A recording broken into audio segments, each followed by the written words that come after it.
করছি আমাদের এই মোবারকপুর স্কুলের সকল গার্ডিয়ান এবং এখানকার যারা স্টুডেন্ট আছেন, আমাদের ছেলে মেয়ে, আবার বিজ্ঞাপনিতা, সাংবাদিক, সুধীজন, সবাইকে আন্তরিক ধন্যবাদ এবং কৃতজ্ঞতা জানাচ্ছি।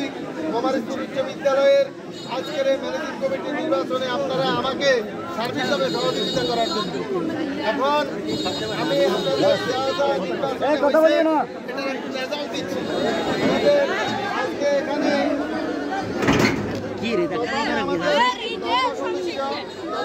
আমাদের ভর্তি ছিলেন দুইজন, জনাব মোহাম্মদ মাইনুদ্দিন এবং জনাব মোহাম্মদ শাহাদাত হোসেন। জনাব মোহাম্মদ মাইনুদ্দিন পেয়েছেন 4 ভোট, জনাব মোহাম্মদ শাহাদাত হোসেন পেয়েছেন 5 ভোট।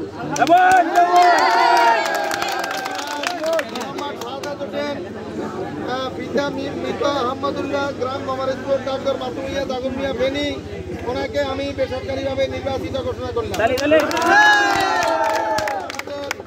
সংরক্ষিত মহিলা অভিভাবক, এখানেও 2 জন প্রার্থী ছিলেন। আপনাদের টোটাল ভোট ছিল 633 ভোট, কাস্ট হয়েছে 349 ভোট। তার মধ্যে জনাব নীলুফা খানম পিন্টি, উনি পেয়েছেন 234 ভোট। উনি পেয়েছেন 76 ভোট।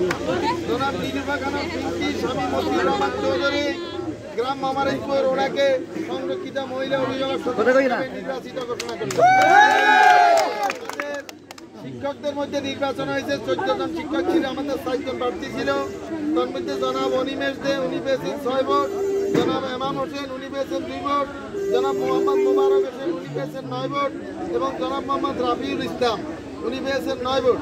জনাব মোহাম্মদ মোবারক হোসেন এবং জনাব মোহাম্মদ রাফিউল ইসলাম, ওই 2 জনকে আমরা শিক্ষক প্রতিনিধি হিসাবে নির্বাচিত ঘোষণা করলাম।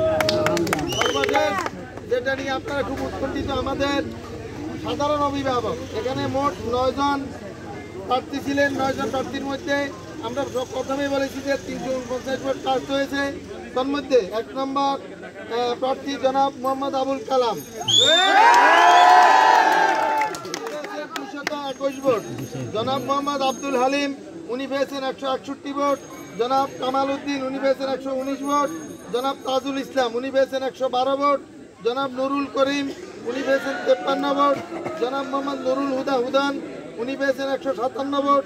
জনাব শেখ আবদুল্লাহ, উনি পেয়েছেন 79 ভোট। জনাব রহিমুল্লাহ বাবুল, উনি পেয়েছেন 191 ভোট। জনাব রফিকুল ইসলাম, উনি পেয়েছেন 22 ভোট। যেহেতু এখানে 4 জন নির্বাচিত হবে, এখানে প্রথম হয়েছেন জনাব আবুল কালাম, দ্বিতীয় হয়েছেন জনাব রহিমুল্লাহ বাবুল 191 ভোট, তৃতীয় হয়েছেন জনাব আব্দুল হালিম হুদা হুদান